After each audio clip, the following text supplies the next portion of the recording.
Otep à tous, bien-aimés frères et sœurs. C'est une bonne nouvelle, une très bonne nouvelle. Ça n'arrive pas toujours au Congo-Brazzaville. Cette fois-ci, le peuple a gagné. Le peuple a remporté. Le peuple a vaincu l'impérialisme de Kagame. Le peuple a stoppé net l'avancée de Paul Kagame et des Tutsis qui pensent bâtir un grand empire en Afrique centrale. Les Congolais ont stoppé ça. Grâce au Parti congolais du travail, le parti du président Denis Sassou Nguesso. Ça, c'est une grande première. Pour une fois, mes excuses, je peux dire PCT Oyez. Bravo les membres du PCT qui ont œuvré pour que le peuple congolais puisse retrouver ses droits. Et c'est ça le rôle d'un parti politique. Un parti politique n'est pas là pour encourager une politique qu'un peuple ne veut pas, qu'un peuple nie, qu'un peuple ne veut pas reconnaître. Je salue aussi le Sénat congolais. Le Sénat a montré sa maturité, en particulier le président du Sénat, monsieur le sénateur Pierre Ngolo. Il faut dire bravo. C'est un travail méthodique, un travail intelligible que nous devrons apprécier parce que ça n'arrive pas tout le temps. C'est très rare, c'est peut-être la première fois d'ailleurs. Je ne sais pas quelle mouche a piqué aujourd'hui ces sénateurs et ces membres du parti du PCT de donner, ramener aux Congolais leurs droits.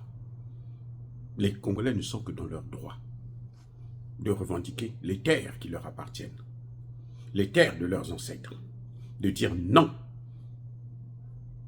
à la vente de ces terres.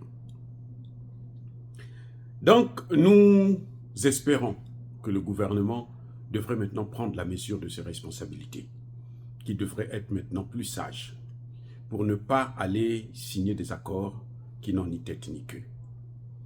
Pour essayer au moins de sonder la population, de sonder. Vous servez un peuple, mais il faut avoir le soutien de ce peuple.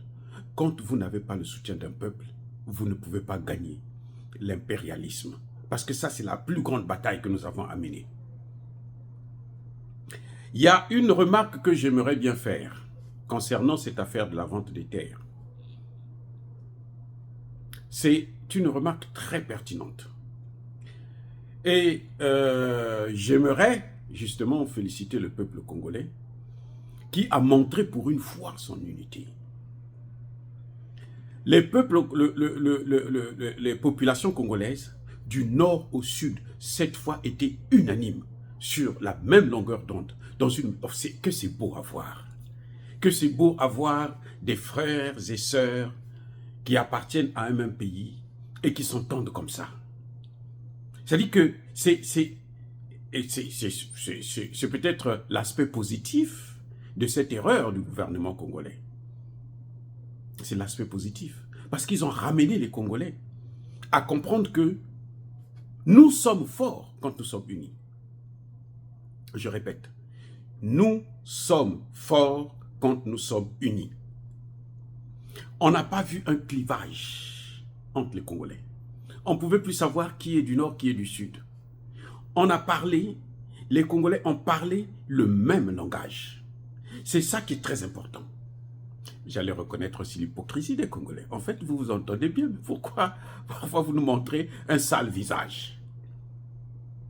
Mais c'est beau, c'est beau. Il faut quand même saluer ce peuple qui s'est mobilisé du nord au sud avec un même slogan, avec un même mot d'ordre, comme si il y avait quelqu'un qui était derrière eux pour dire, bon, écoutez, dites ceci, dites cela. Non, mais c'est-à-dire que la connexion, on a senti justement qu'on appartient à la même famille.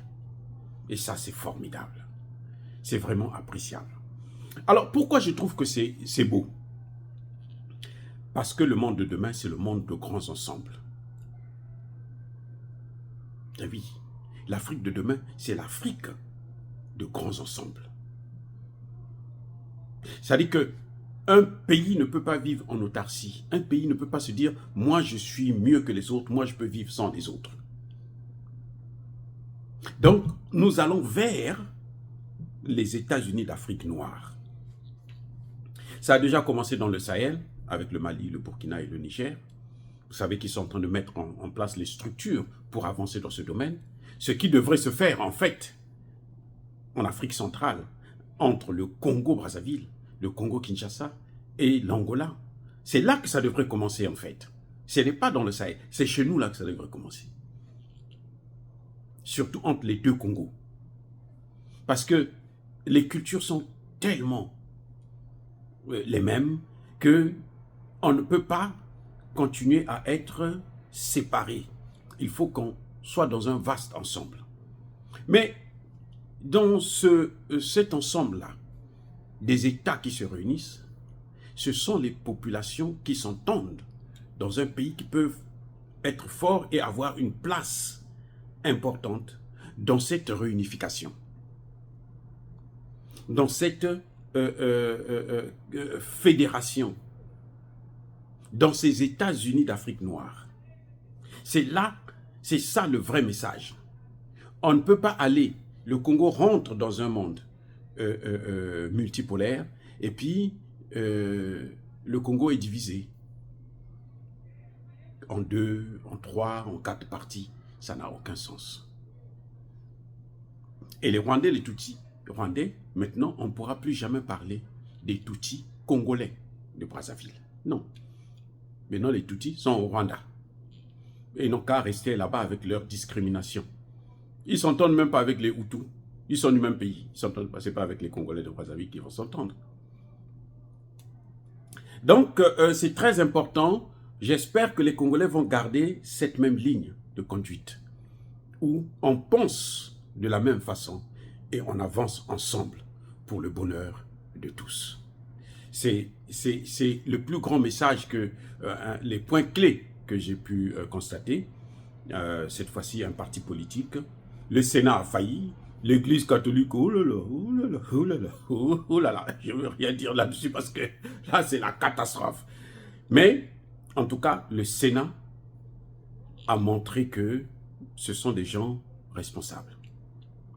Et le PCT, pour une fois, a été digne d'un parti politique. Le plus vieux parti politique au Congo-Brazzaville, c'est le PCT. Et ils ont montré cette fois-ci que, eh ben, ils méritaient d'être les plus anciens, donc le parti le plus sage. Là où on a vu Tsatsi Mabiala, alors délirer complètement, au point où après ça, il s'est caché et on ne peut plus entendre parler de lui. Et j'espère qu'il restera dans son coin pendant longtemps. Oh, cher peuple congolais, je vous salue. Soyez bénis, abondamment bénis par le Dieu des Kémites et par nos ancêtres angélisés. Parce que, en fait, dans cette affaire de terre, c'est nos ancêtres qui devraient être les plus malheureux. Parce que quand vous laissez un héritage à vos enfants, et vos enfants prennent cet héritage, ne respectent pas cet héritage, le bafouent et le bazardent au premier venu, on ne peut qu'être triste. Mais nos ancêtres, aujourd'hui, devraient être contents, ils devraient faire la fête. Ils devraient faire la fête.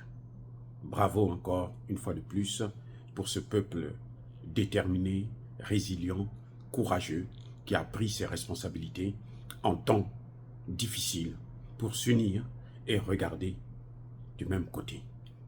Et j'espère seulement que ça se passera toujours comme ça désormais, parce que le Congo appartient à tous les Congolais. Que tout ce qui déstabilise le continent africain, tout ce qui le pille, qu'il soit blanc, noir, jaune, chinois, arabe, indien, qui qu'il soit puni, maudit, foudroyé, neutralisé, écrasé, effacé par le Dieu des Kémites et par nos ancêtres angélisés. Vive l'Afrique éternelle. J'ai dit et j'assume.